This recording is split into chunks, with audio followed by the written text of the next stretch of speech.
All right, Brian.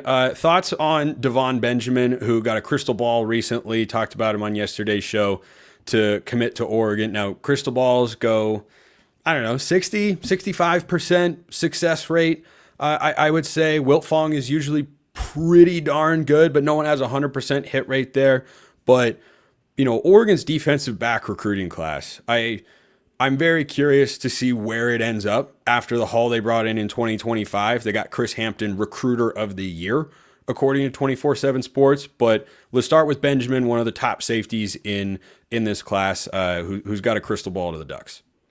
That's a kid that, it's funny you mentioned that he's safety. It just depends on which network you look at. Some think he is a corner. I personally like him as a nickel, but I know that everybody just wants him on their football team. That's a kid that scores touchdowns playing defense. That's good. So he's a kid that Oregon and just about the entire free world are after. He's a California kid from just outside of LA. Holy cow, is he athletic. This is a plug-and-play guy all over the place, kind of like a certain guy they got out of Alabama this past year. That's what it reminds me of. So, Na'eem Offord. Yeah, he's solid. Na'eem Offord's not just a good player. Like, he's going to start, I think, at Oregon this year. And I think this kid can too. I'm not saying Devon's dead set going to start like as a freshman, but length, speed, very physical. That's a great sign. And he's talked up the Ducks. So, I mean, they got the Recruiter of the Year at his spot. They got to at least be in the hunt, right? I mean, if they're getting him on campus. So I wouldn't count out the Ducks for anybody in the LA area that they try to get. I'm curious to see what Offord's role is this year. You and I have talked about him several times because there could absolutely be an open spot to start at nickel. And there was a report that, he's going to make the transition to safety. And then Tosh Lupoy said, no, we recruited him to play corner. That was kind of the whole point here. I mean, we could move him, but like we're gonna probably play him at corner or nickel. But there are openings at those particular spots. But I mean, playing a significant role as a true freshman, I don't care what position or how talented you are. That's a tall order. Not impossible, not unheard of since Dan Lanning took over back before the 2022 season, where a couple of true freshmen had at least some sort of role on the team. Guys like Josh Connerly, Jordan James, and a couple of others. But I think that for Benjamin, Brian, if Offord were to start at nickel this year, then you presume he's going to start at nickel for the next 2 years. Right, like I wouldn't think they, lock him into that spot if he does start. So if they were to bring in Benjamin, how do you feel about him playing on the back end of the defense? I think he can play any of them. He's just like Offord, and I disagree about Offord. He's so good it doesn't matter. You put him where you're weakest because he'll eliminate the weakness. That's a great problem to have. Yes. You could put Offord at running back and he can compete for the starting job. I've seen him do that too. He's a really good running. He's that good. I feel like that's a really strange crossover positional versatility. Corner, safety, and running back. Like typically, I know. Offord's that. Like he dominated in the Birmingham area as a running back. That area does not suck. Like running around guys, running through guys, making guys look stupid in one-on-ones. Besides that, he couldn't do anything. Yeah. That's all he could do? Oh, man. Why'd they even bring this guy onto campus? But another defensive back that Oregon is after in 2026 is Elbert Hill, who's spoken on the record several times with my guy Max Torres over at Scoop Duck about his interest in Oregon. Have you heard anything on Hill with regards to where he stands with the Ducks? Who else is kind of in the fold there? Because, Oregon's got one defensive back commit in Xavier Larice, who's from your neck of the woods in Florida, ball hawking kind of safety, 4-star out of the state of Florida. But, it seems like they're still going to keep loading up on the defensive side of the ball, even though they're kind of light on offensive recruitments right now. Well, Larice, first off, I saw him this past weekend at Miami Under Armour. I got a pick in one of the one-on-ones. He's tremendous. Corner, nickel, safety again. I don't care where you play him. He's an elite kid. Elbert Hill it's weird. He's from Northern Ohio. The Ducks are one of the few teams that seem to do well in Ohio, not named Ohio State. But his other visits are going to be the Ducks, Alabama, Penn State, Michigan, Ohio State. So it's an elite deal. And the kid's just fast as all get out. Not the biggest corners, 5'10", 5'11". But he likes Bama a lot and Oregon. Those two have really kind of caught his attention. Will he come back around and decide he wants to stay closer at home, go to Penn State or Ohio State? That's possible. But right now, Oregon and Alabama are two of the schools that caught his attention. Look, like I said a little bit ago, Oregon is the hardest school to predict, and Alabama is still Alabama too. He's got a really good relationship with their staff. So possibly a Bama situation where maybe they get their one random kid a year they get from somebody else's backyard. Maybe it's Over Hill. But Oregon's been doing that for the last 10 years. So I wouldn't bet against that either. So I don't know.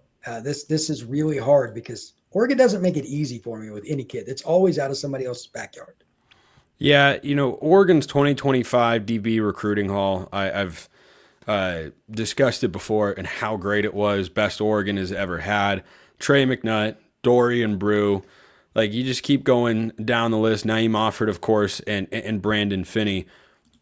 Do you think that class can serve as kind of a transformative moment for Oregon on the trail? Because they used to recruit wide receivers fine, but now all of a sudden they can go get the number one receiver in the country into Corian Moore and flip guys like Jeremiah McClellan from Ohio State and just be in, the mix and ultimately land that caliber of guys.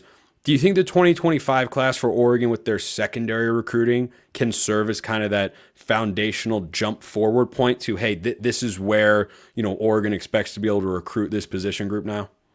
If the DB coach stays there, yes. It's still about relationships. We love that word here. And it's just because that's why kids pick schools. So obviously you have the recruiter of the year. I'm going to guess that he's good at communicating. Yeah. And also it's still Oregon. They were in the playoff. They were ranked number one. So if they come out and have a good year this year, I know you're not quite as high on them for this next season because they lost so many guys, and I get it. But if they can even make the playoff or something like that, kind of to build off of that, why not? They've got the right staff to recruit. They got the brand and the uniforms and everything. Phil Knight's NIL money, all that. Why not? Why would you bet against them? I would say yes, it's far more likely than no. Yeah, and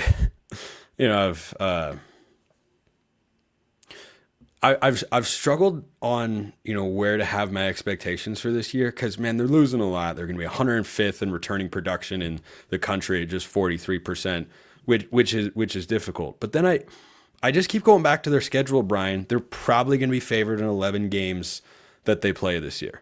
So down a quote unquote down season for Oregon is what most programs would consider an up, great, amazing season, and like it's difficult for me in my head to just be like, no, they've lost too much. They're not gonna. Then I look at their schedule. And I'm like, I don't know who they're losing to. Like Oklahoma State and Oregon State are their non-conference games. They're both at home. Yeah, I'm gonna take that as 2 wins.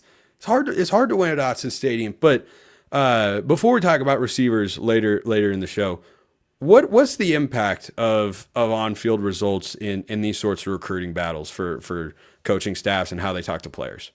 It's huge, especially if it's an in-state battle or one that's like your rival, like Oregon USC. I'm sure there's a lot of smack talking in the recruiting world. Negative recruiting. 1,000,000%. Now, Michigan, Ohio State, and then there's Florida State, whatever schools you want, that's a factor. So like the game, I'm assuming that if I remember correctly, Oregon plays at Penn State this next year. Yep, at Penn State for Game 5. That game will be obviously very difficult. That's a crazy environment, all that. But if they win, they can use that as a catapult. If Penn State wins, they can't. Like, there's a lot of stuff like that matters. And it used to be if you had a down year or a great year, regardless, like one game, it would be another cycle in recruiting before it really mattered. Now it's like 2 weeks. Within like if you win a big game like that, if they go to Beaver Stadium and win, Oregon will capitalize immediately. So that can be a massive, maybe they get Iheanacho, who will probably be at that game. Maybe they get somebody else. You got to look at not just who you get to come to your campus, but when you go to somebody else's and kick their butt, those recruits see it. I have stories about that for days. But Oregon, why not? That 10-2 is like going to be like the bottom end for what they should be this next year. I think their floor is 9-3 with the schedule that they've got, and I think their ceiling's 11-1, which is why I'll probably end up landing on 10-2. But then I don't know where I'm picking. Like Penn State, would be the obvious loss to pick, and I still think Oregon's capable of winning the game. I just think, like, cross country road trip, Penn State is at Yeah. home off a bye, like that's just tough.